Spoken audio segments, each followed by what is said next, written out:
Hey everyone, and welcome to Robust American Love. My name is Karen Carboner, and I am president of the Walt Whitman Initiative. We are a 501c3 nonprofit organization, and we have the mission of celebrating New York's literary legacy. We also serve as an organizing center for cultural activism and all sorts of poetry related events, including the one that you're just about to enjoy tonight. Please follow us on Facebook and Instagram and tune into our YouTube channel to explore more presentations in our Robust American Love speaker series. If you like what we're doing, there are many ways to support our programs and initiatives. Please visit our website to find out how, or you can actually write to Walt at waltwhitmaninitiative.org. We decided to offer this speaker series, note the word speaker, not lecture, to present timely public-facing conversations on Whitman's life, work, and legacy. You'll hear all sorts of presentations on this: teachers, poets, grad students, artists, printers, neighborhood activists, bread makers, bread researchers, geneticists, the list goes on and on. They're not designed to be academic, but free, open, and informal discussions that we hope you take part in. So if you are watching this live, you can put in your questions into the Q&A, the chat, and we will see it during the show. So those of you that are watching on YouTube, please be sure to do that. And if you're watching this later, that's just fine. We've got all of the shows uploaded to our Walt Whitman Initiative YouTube channel where you can enjoy it. If you are watching this live, just a few words on what is coming up. We are starting early tonight. As you all know, we're at 5 p.m. and that is because one of our guests has to make pizza at 6 o'clock. More on that in a second. We're usually on Thursday nights at 6 o'clock Eastern Standard Time. Next week is Thanksgiving, so all of us will be home, hopefully just enjoying a really quiet, nice meal together. But the next week we will be back on December 3rd, and I hope you'll join us for Jerome Murphy's presentation on a recent piece that he published in the Yale Review called Conspicuous Erudition: The New Black Poetry. Jerome is a poet. He received his MFA from NYU and now serves as the undergraduate programs manager for the MFA program. His critical writing and poetry have appeared in LARB, Lambda Literary, LitHub, Narrative Magazine, and more. He's a fantastic poet and also a really brilliant critic. And this piece, Conspicuous Erudition: The New Black Poetry, published April 20th, 2020, wrestles with Whitman's problematic positioning in the literary lineage of Black poets. So I invite you to take a look at that piece before Jerome comes back and chats with us about the piece and about Whitman and Black poetry. Tonight, we have something very different and very delicious, I'm very happy to say. We have two very special guests from different areas in the country. I'm welcoming here Graison Gill, who's the owner of Bellegarde Bakery in New Orleans. He's been baking professionally for 11 years and was trained at the San Francisco Baking Institute. His passion for bread stems from the craft's intricacies and interactions with the elements of fire, water, and fermentation. In 2020, this year, Graison was a nominee for Best Baker in America by the James Beard Foundation, a huge honor. And I am so very pleased and proud to introduce Graison, a former student of mine who has totally done something spectacular. Graison, thank you so much for being here. Thank you, Karen. I'm glad to be here. I know that you have pizza night at Bellegarde at 6 o'clock, so we're very cognizant of that. We're going to try and squeeze in quite a bit, and that includes a conversation with another amazing guest. Steve Jones is here. Steve is a wheat breeder and the director of the Bread Lab. We're going to find out what that is at Washington State University. He's got a PhD in genetics from the University of California at Davis, and he teaches grad classes in advanced classical genetics and in the history and ethics of genetics. His first wheat crop was on 5 acres at Chico State University's student farm in 1977. Together with his grad students, he breeds wheat and other grains for local uses to be grown on small farms in the coastal West, the upper Northeast, and other regions of the country. And the bread lab, which surrounds Steve right there, even though we do see a hot dog machine, Steve, doesn't really fit with the healthy atmosphere we're trying to create today.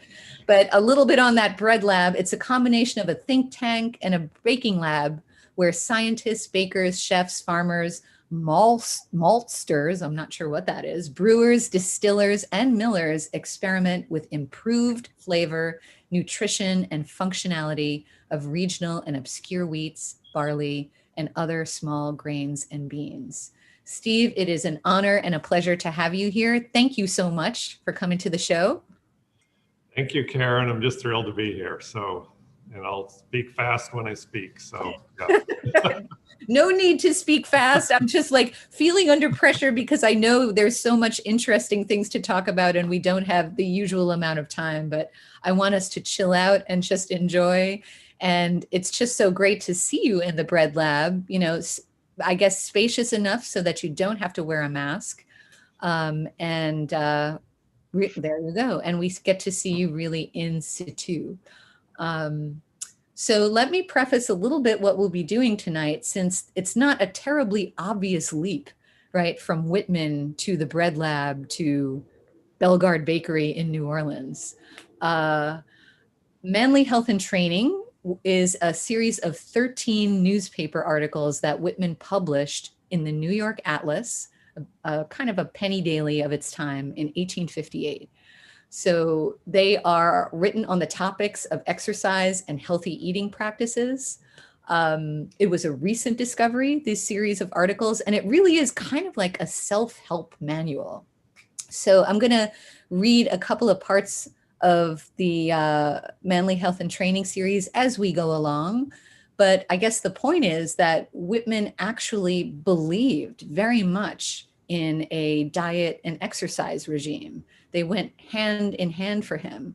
So that idea of a reformist atmosphere in which he created Leaves of Grass was very much in the air and affected many different parts of life, including food and the food industry.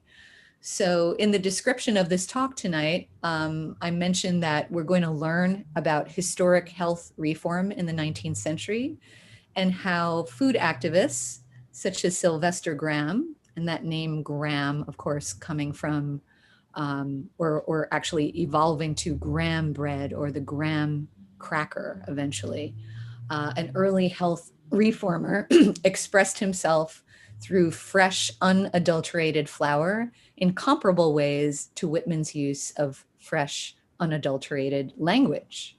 And there's no two better people than Graison and Steve to take us down that road. Again, thank you guys for being here. And I'm wondering if you could say a few more words about yourselves and your work. Steve, do you want to start us off? Like, how on earth did you get to the bread lab? And is the bread lab your baby? Did you come up with the bread lab? I did, yeah. And so I'm a professor at Washington State University, and I was a commodity wheat breeder, basically focusing on white flour, and I fell out of love with the commodity system, being an unjust system, and then I fell out of love. I never really did like white flour much. We designed our lab to do 100% whole wheat, and we designed it to be out of place. So we're north of Seattle. We're not in Kansas, or we're not in any kind of wheat belt at all. We're in a highly diverse, small agricultural area, and wheat has a place in systems like that. So we made up the name Bread Lab. We thought it sounded cool, and we just do whole wheat, and we have PhD students here that work on the art and beauty and the sound of wheat, and then the science of wheat as well. So when did the bread lab develop? 2009. So I've been at WSU since 1991, and then in 2009 I moved here north of Seattle to sort of get out of that whole system that I was in. I was able to stay at the university, but develop a whole new concept of small diverse agriculture and food that had a place and a name and a certain beauty to it. So. And are you guys working on anything that we should know about? We're doing sure. So we do the approachable loaf. So what we figured out several years ago is we worked with breads that were kind of cool, you know, these rustic hearth loaves and things. And what we figured out through the help of our food pantries and food banks is that a lot of people in our community didn't recognize that as bread. What they wanted as bread was soft and squishy and sliced in a plastic wrapper. So we reinvented that as 100% whole wheat product with no non-food in it that people would want to eat. So we made this sort of, for lack of a better word, a wonder bread without all the crap in it. And it's whole wheat, and we're working with bakers in 25 states and 6 countries now. It's affordable, accessible, and approachable. So we decided not to re-educate people on what bread should look like, but go to them and see what they were using as bread, and then see if we could recreate that in a way that had meaning and was affordable. So during the beginning of COVID, we delivered 6,000 of these to our community, to the pantries and school systems, which is 54,000 sandwiches. So we did that out of our lab, but we work around the country and the world on that type of bread right now. Wow, it's amazing to hear about bread that has non-food ingredients, but you say it so casually. I guess that was just a common thing. Yeah, so I have a loaf of bread in the lab that the sell-by date was June 3rd of 2018. I bought it at the grocery store. It's still soft and squishy and never molded. So it has 25 non-food ingredients in it to make that possible. So that's the crap that we take out of it, and we just make something that people would want to eat. Deliciousness is very important. The appearance of the bread and then the deliciousness of it as well. So it's called the Approachable Loaf, and you can read about it on our website, or the New York Times had an article on it a while ago. So. And we will post your website just in case so that people know Cool. how to reach you. It sounds like you're doing things that folks might want to support. And I'm guessing that, I mean, I'm not sure how you get your funding, but if people are interested in learning more and possibly supporting the Bread Lab, is there anywhere they can go? They can find that off their website or send me an email. And thanks for saying that. Yeah, we're completely screwed funding wise. So yeah, we don't really have a business model per se, but yeah, we're always looking for help in terms of what we do. So the website's a good place to start, just to look around at what we do. So thank you for saying that. University. Well, all the universities are hit so hard. I mean, I know my own home institution, NYU, is really reeling from all of this too. So Sure. Every little bit helps. And it certainly sounds like you're doing worthy work. And I want to come back to you, but can you tell me how you and Graison, like what the relationship, how did you guys, because you guys come together, right? Like you are the team. So Right, we're a package, yeah. He's a tool, I'm a package. So anyway, we met, I think, at the grain gathering, no? So we had an event every summer here where we'd bring bakers and community and people into of the bread. We wanted to have a conference where it wasn't about making baguettes, but it was about talking about community and literature and feeling and things like that. And I should say that our lab wrote a children's book on bread too. So put in a word for that. What is it called? Called Bread Lab. Yeah. There's actually a children's book called The Bread Lab. It is. Yeah. And you can find it. So I think that's probably where I met Graison. He can fill it in, but it was several years ago. He came out and spent some time with us, and then he's come out several times since then, and I've been there. So yeah, we've worked together for quite a while. Wow, it sounds like a club I want to join. All of these bread gatherings and wheat gatherings and so forth. It sounds like a amazing community. Yeah. And I guess, Graison, you were coming out there. Was that kind of near the beginning of Bellegarde, or? The first time I went to the grain gathering, I think, was maybe 2013 or so. But I've been baking in New Orleans for about 12 years now. I moved here in 2009, and then the current bakery that we have, Bellegarde, now has been open since 2013, 2012. So sometimes kind of skewed with everything going on. But I guess for people that aren't, really into food, not that Steve and I are foodies, but like artisan bread and flour is like a very niche area of the bigger food movement, not just in America, but in the rest of the world too. So like what we do and who we are, not in terms of our, our characters or if we're good or bad people, but what we're interested in is like a very hyper tiny kind of corner of things. And I think it's really important for people to understand that Steve and the Bread Lab have really been able to magnify that corner into something that's becoming more mainstream, because as I'm sure every single person that's watching knows, we've all been trained to think that flour is flour, and 99% of what we think of as flour is white flour. But as we'll talk about tonight, and as Steve has been working on since the Bread Lab opened, and since I've been working on it the past few years here at the bakery, there's just a huge repertoire beyond white flour that we can bake with, and that people, most importantly, can grow for. So that's basically like what Steve does is kind of deconstruct not so much the narrative, but the history and the problems that how we eat and what we eat is creating, not just on our bodies, which is what Whitman and Graham were interested in, but also the problems that it's causing for our water table, or for pollution, or for the soil, and for everything else as well too. And I think the critical thing that Steve does, that a lot of other people neglected, was localizing that movement, in the sense of really the concept of terroir, that something that is coming from a specific place has specific character, and most critically taking that concept of terroir and making it economic. So, I shouldn't be buying apples from China if I live in Vermont. I don't need to be buying Chardonnay from France if I live in Napa Valley. I shouldn't be buying corn if I live in Oaxaca that's grown in Canada.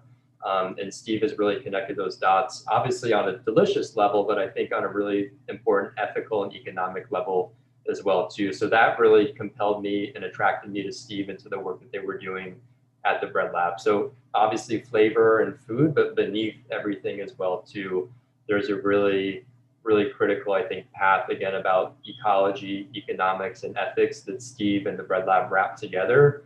And the minute that I got introduced to that, I couldn't uncompel myself to it personally and professionally.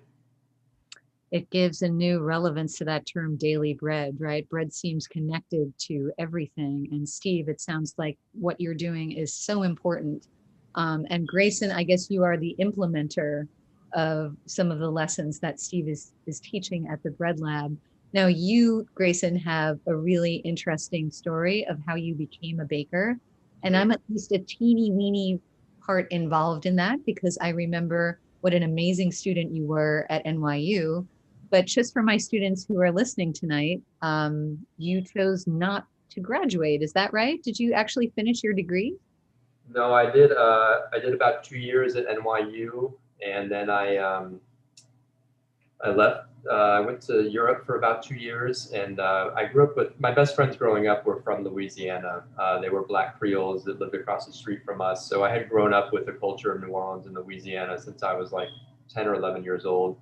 And my other best friend from high school, his mom was from here as well too. So I was, I think, 20, 21 years old, and I was kind of at that point in my life where it didn't really matter where I landed. So I decided after I left Europe to move to New Orleans, and literally the second day that I got here, I started baking bread, and it just became an obsession, probably an addiction as well too in many ways, and it just kind of snowballed into, I guess, maybe that American dream kind of story where I started selling bread out of my kitchen to neighbors, and then to a cafe, and then I found a commercial kitchen to share, and then we opened this huge bakery about 8 years ago, or what became a relatively large bakery about 8 years ago. So that's about as compressed as I can make it. And if you don't mind, I'm going to share my screen to take folks over to your website, Sure. show them a little bit of what is going on there, and maybe even point out the pizza night link so that we know where you're going to be at 6 o'clock and why we moved everything to be able to have you here. But this looks fantastic. I noticed that, Bellegarde, I guess you also have had your share of problems during COVID, just keeping the business afloat, right? So what impresses me about what I see here is it looks like you're doing more ready-made foods, not just breads, but also, you know, good stuff to eat. Yeah, obviously it's been really hard for anybody involved in food to survive what's going on now. And I think that's a critical thing. Obviously, we're not here tonight to talk about that, but I would just ask people to really support not just the local restaurant or the local bakery, but I think it's critical to ask questions about where those ingredients are coming from, because just because you go to a local bakery, they may be buying sugar from Brazil or Argentina as opposed to, you know, really good domestic sugar, or just because you're buying a biscuit from a little corner store, you know, if that flour or if that salt or if that butter is not made and sourced from people with integrity, the implications of that down the food chain are really drastic, not just for the neighborhood, but for the food producers, and also, as Steve has taught me, ecologically as well too. So I guess just a quick side note, really do your best to ask people where their ingredients and where their food's coming from. And if they can't explain that to you in about 2 seconds, I would do your best to shop somewhere else if you're able to. Wonderful. And the advice you're giving is very much kind of the tone of the website. I feel like there's so much here to learn from the website, starting with your description of your mission. And you also have this short film here. Do you think we have time to show this, guys, or should we skip this? What's your feeling, Graison? Oh, sorry, I think you're muted. If people want to come back at the end and watch the video, it's just about 5 or 6 minutes. So maybe if we can, you know, go over some things now, but it's on YouTube or on the website for people to check out if they're compelled.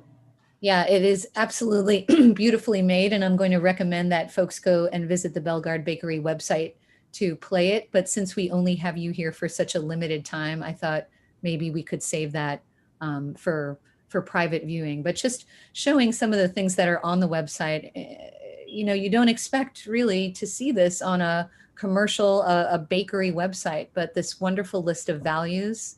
Traceability and transparency are our core values. We also value the following: initiative, thoroughness, sincerity, willingness, accountability, integrity, communication, assertiveness, debate, creativity, retro innovation, using the methods of the past with the technology of the present, and keeping value where it's produced. It's something that Walt Whitman could have written. You know, there's actually the first two are from Steve, and the last one is, which I think are probably the most critical ones. The transparency and traceability, again, I think it's the defining thing that Steve and I do. It's all about flavor, right, and being delicious. But again, I can't unravel the ethics and the ecology and the economy behind flavor. So being able to, again, trace your ingredients, to be transparent about where your ingredients are coming from, and then critically on the economic side, keeping value where it's produced is something that's really, really important to me. And that's all been really made aware, or I've been made aware of that because of Steve and the work they do with the Bread Lab.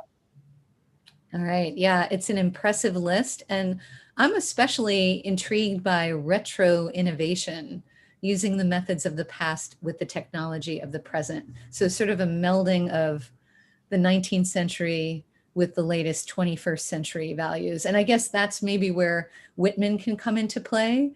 I know, Graison, that you actually studied Whitman with me. You were such an amazing student in the, what was it called again? American Outlaw class. Right. And then later, just complementing your journeys around the country, you were studying the beat poets. So you very much kind of brought the lessons, you know, and just the energy of what you read to your work. I think of it as art, right?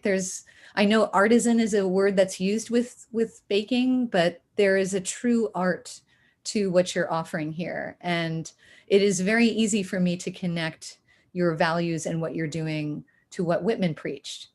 So I thought what I would do, I have queued up here also an example of manly health and training, which I mentioned before was Whitman's 13-part series, as you see here in the ad, a first-class original work on manly training to teach the science of a sound and beautiful body.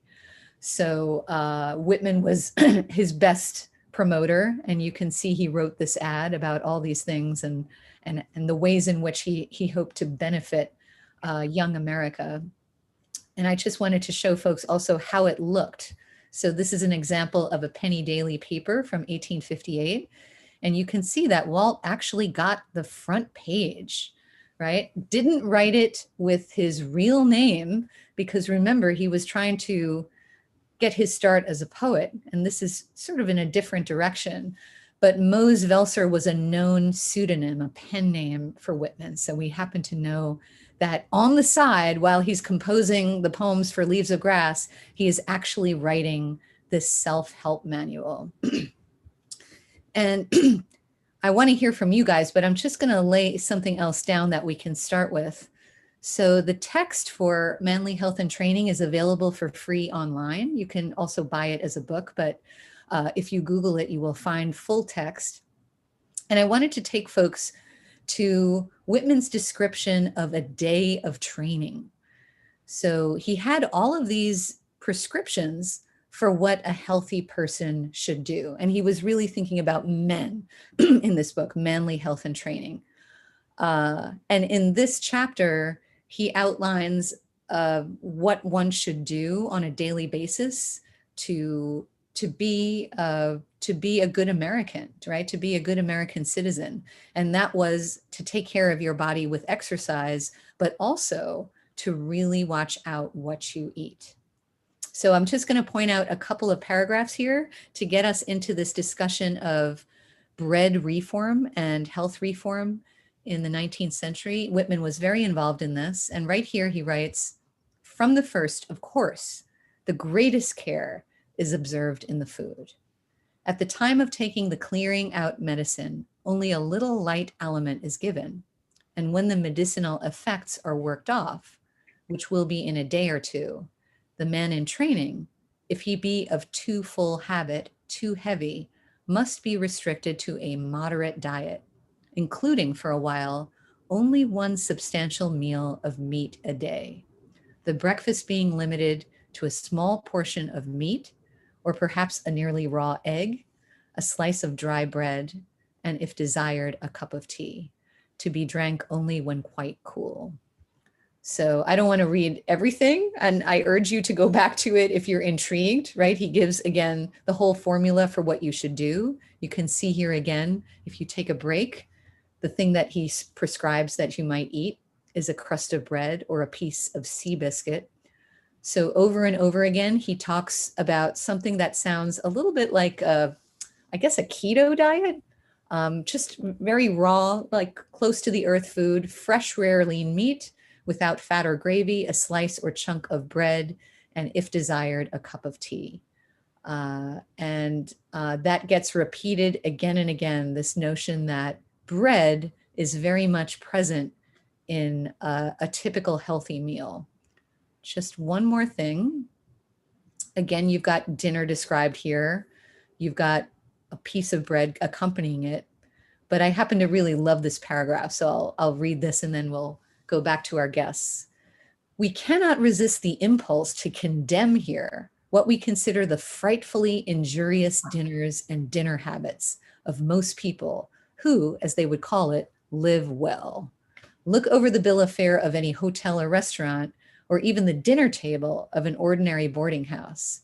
See the incongruous dishes that on the bills stand in long lists, and that men devour, often 3 or 4 different kinds: soups, pastry, fat, fish, flesh, gravy, pickles, pie, pudding, coffee, water, ale, brandy, and heaven knows what else. Not 1 out of 50 eats a really wholesome, manly, substantial dinner. All more or less distend the stomach and bloat themselves with quantities of trash to worry the digestion, thin the blood, and return sooner or later in lassitude, headache, constipation, or a fever, or some other attack of illness." So this is Walt, kind of the health guru of his moment, right? Just instructing people that you're overdoing it, right? It's just too fancy, too full of fat and other ingredients.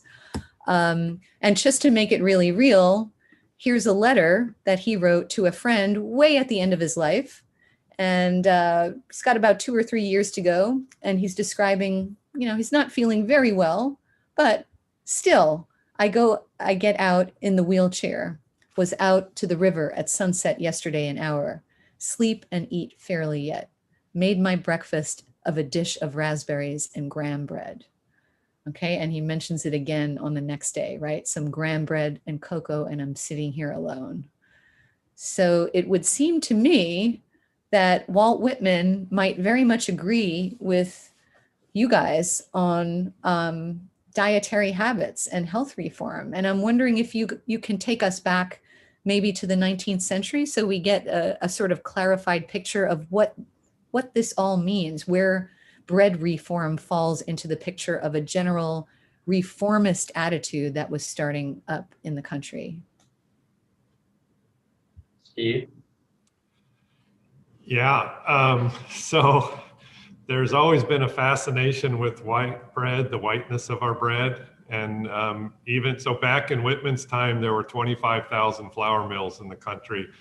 And many of those were sifting and making pretty white flour, but it wasn't as white as the flour we have today. So there was some nutrition in it. But Graham and others at that time knew that white flour has 0 fiber and a kernel of wheat has 10%. So he mentions, Whitman alludes to that several times there, but just the stripping away of anything good in wheat and making that pasty white flour out of it caused a lot of problems. They knew that at that time. So the bread revolution of that time was eating the whole kernel of wheat, and that's still a pretty radical idea.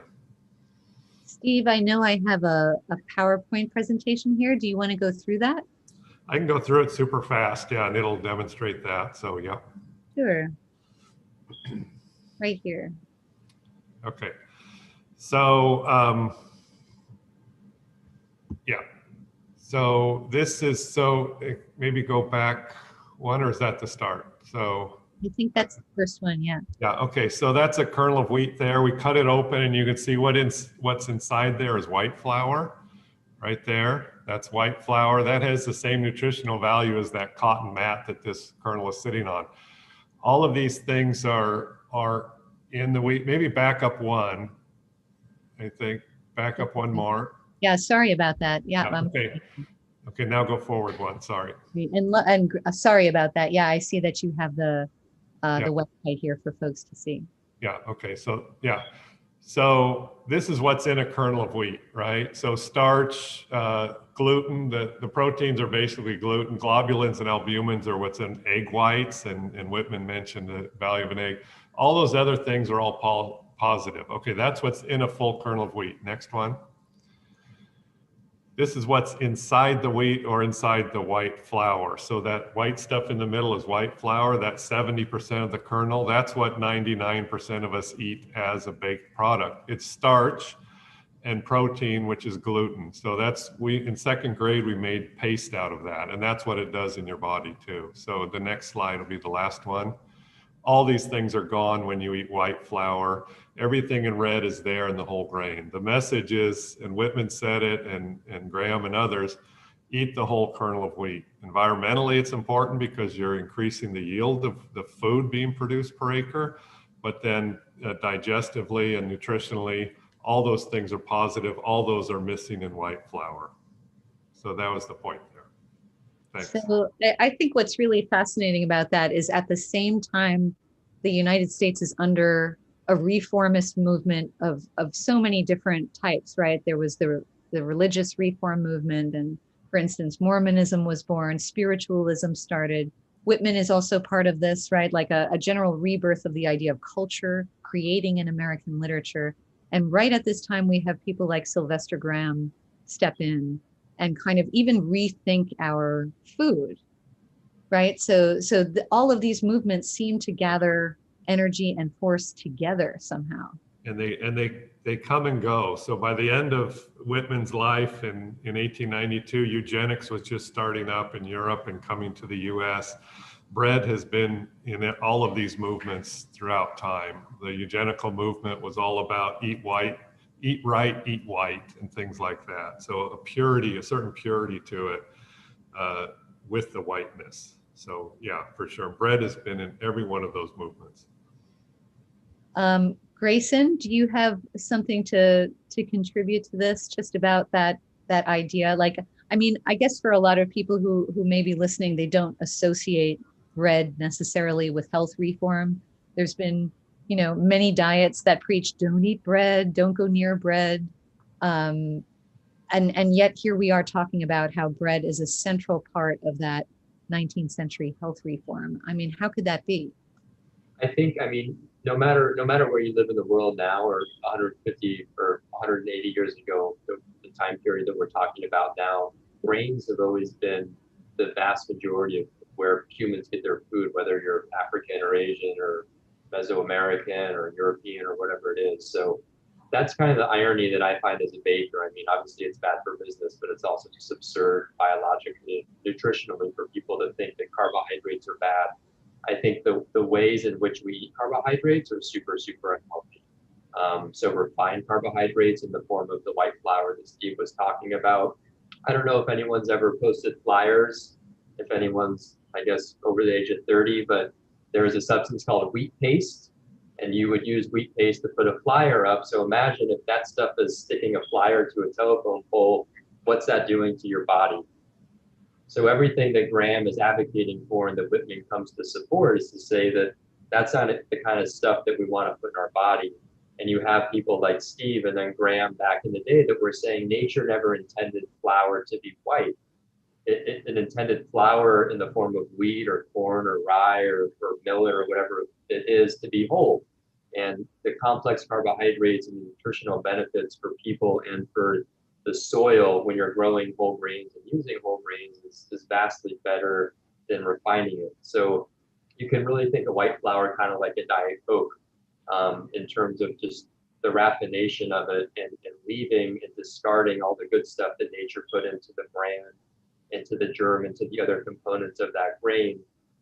And that's something that without, I guess, a microscope or any other scientific equipment, Graham understood intuitively and preached, and also something that Whitman, I think, in my estimation, was doing with his poetry, in the sense of he wasn't writing metered iambic pentameter or writing couplets, or he wasn't concerned about putting his emotions or his energy or his feelings into something that was restrained and codified, in the same way that a baker like me or a baker that Graham would be supporting was estimating the same thing and advocating for the same thing, to say use it the way that nature intended. So if Whitman wrote leaves of grass A B A B A B, I mean, there would definitely not be this call right now, and Karen would be studying some other significant poet of the 19th century, because again, like his medium was his message. I think that free verse and that free form, allowing his feelings to kind of come out and to articulate them however he wanted to. And I feel like it's the same way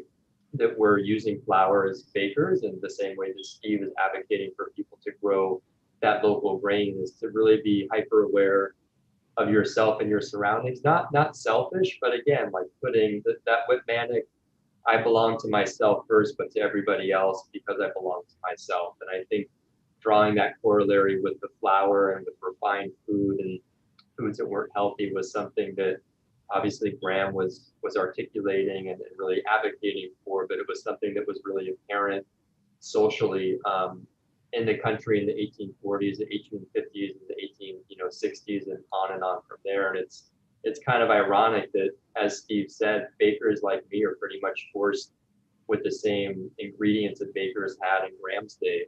You have to go out of your way to use a healthier, better flour 180 years ago and in 2020 today, which again it's absurd, and it's part of politics and food and subsidies with agriculture and stuff like that. But it's ironic, and it's also ironic that I think poetry like Walt's, I think, is more popular now, whereas it wasn't back then, of course, when he was doing it. Whereas the food that he was talking about, the lifestyle that he was advocating for, is also, I think, inverse, in the sense that it's not popular now and it's difficult to achieve those things or express those things. So it's just ironic, I guess, in terms of history, that we're faced when it comes to food with the same problems that Graham was trying to advocate against, refined food, heavy fats, all of these things and all of these ways that people were eating and creating ingredients in food that were really making us sick. And again, that goes back, I think, to the first thing that you said in this section about, about diets and about fats and stuff like that. So again, there's nothing wrong with carbohydrates or wheat or corn. It's the way that people like a baker like me or a miller or a farmer would treat that wheat or that corn in the field, in the mill or in the bakery that's making people sick. And I think psychologically and poetically, Whitman understood that, and obviously Graham did too. Yeah, it's interesting to read about I guess in some ways, what was considered progress at his time, right? Having like a super white bread with no holes in it. There was actually a public craving for it. I guess in the same way that Wonder Bread just became a staple, right, in the 20th century. So I think of it as partly economic, right? Because it was just cheaper to make highly produced bread. But also there's this weird public craving of this. And Steve, you mentioned that these movements go in cycles, right?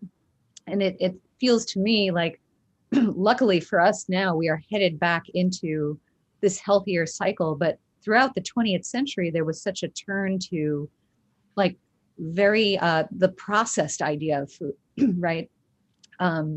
So processed and cleanliness, right? So my great uncle came from Poland to this country 105 years ago, and he started a bakery in Newark, New Jersey, and it was called the Up to Date Bakery.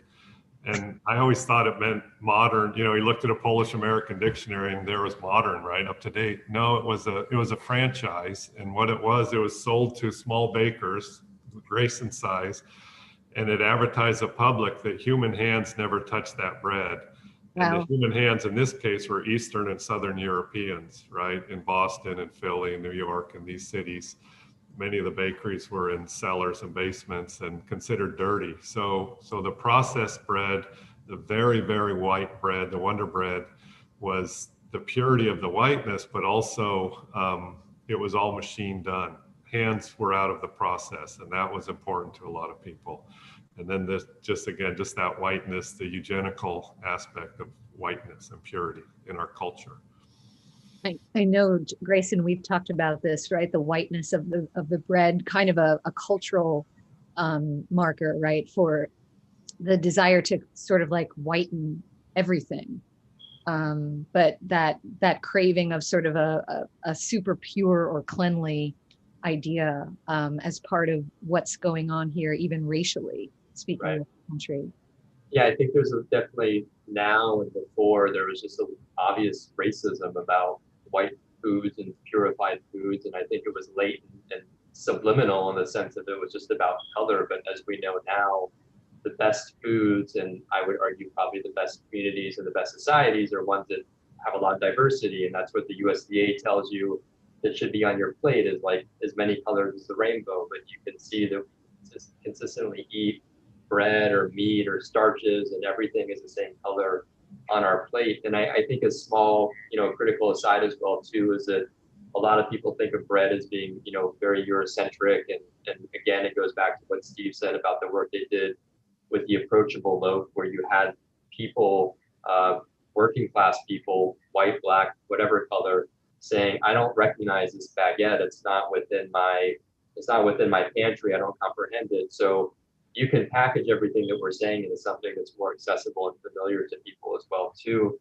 And unfortunately, the same problem that we're facing in America in terms of white flour is also something that's happening again in Latin America or in Africa. Anywhere that people eat grains, unfortunately, they've been refined to the point where they're making people sick. So again, it's about what nature intended that wheat or that corn or that sorghum flour to be, which is whole, not to be refined and not to be white. And we now know, I think, psychologically, hopefully most of us know that diversity is really critical, but obviously nutritionists have been telling us that for the past 20 years, that diversity on your plate, on your palate, and your diet is critical to the health of your body. And in my opinion, and Steve's opinion, that starts with your bread, your carbohydrates.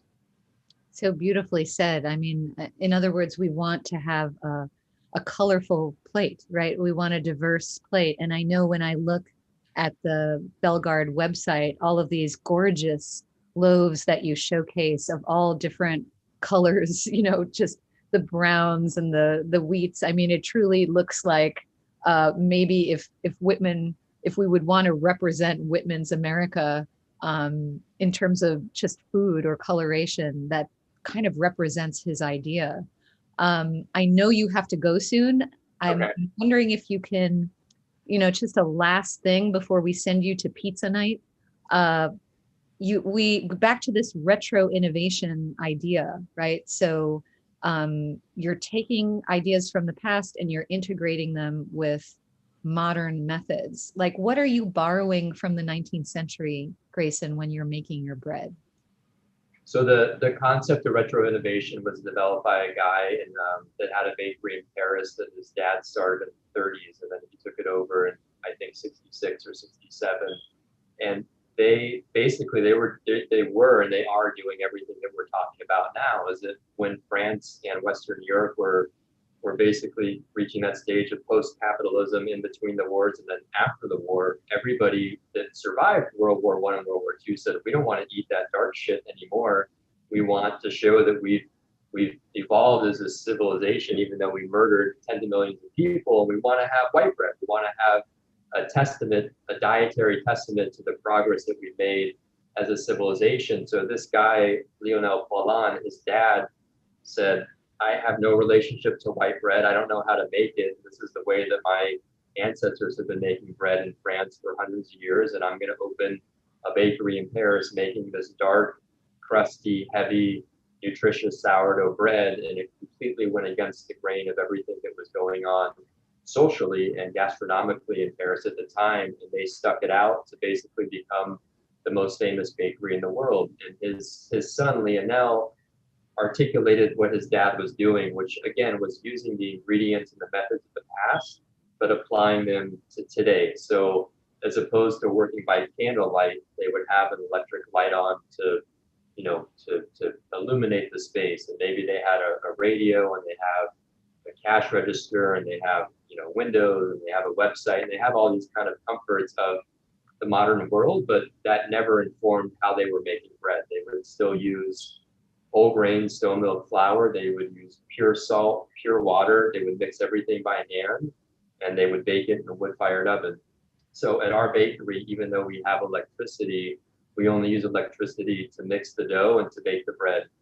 We use our hands, we use ingredients. All of our ingredients come from the people that make them. We don't buy ingredients from third parties or from people that we don't know directly. So again, I think it's about defining your ethics and about what kind of food you want to make, and then making sure that those ingredients match those ethics. And I think most critically that the process that you make that food in also matches those ethics, because you can say that you want to make a healthy baguette or you want to make maybe some tortillas at home, but when you again look at that label behind the flour or the corn and where those ingredients are coming from, even though the intention is to make something nice and delicious for your family, you're not connecting the dots of those ingredients which make that food are not coming to the table with the same integrity, quality, and health benefits as well too. So again, retro innovation is using something like electricity or like a refrigerator just kind of as a leg up, but you should be able to be comfortable, I would say, as a bread baker, to make your bread now the same way that you would 200 years ago. And hopefully people would recognize, and I'm confident they would recognize our bread if they were buying it in New York in the 1840s or in Paris in the 1750s. And that kind of continuity between, I think, tradition and craft and ingredients is really, really critical for me as a baker. Wow, beautifully said. Finely crafted words, finely crafted bread, and that pizza I know is calling to you, Graison. So we're going to. Sorry, I gotta go, but thank you very much. To your people, thank you so much for this, Steve. Thank you so much for joining us from the Bread Lab at Washington State University, and we will put up the information on our website so folks can look and maybe help out as they please. But you all are doing such beautiful work. I'm honored to have you on the show, and let us meet again soon. Thank you and good night, everyone. Thanks for joining us tonight. Bye. Thank you so much. Bye-bye. Okay, bye, Thank you, everybody. Karen. Yeah, thanks so much, Karen. Thanks, Graison. It's great seeing you both. So it's wonderful.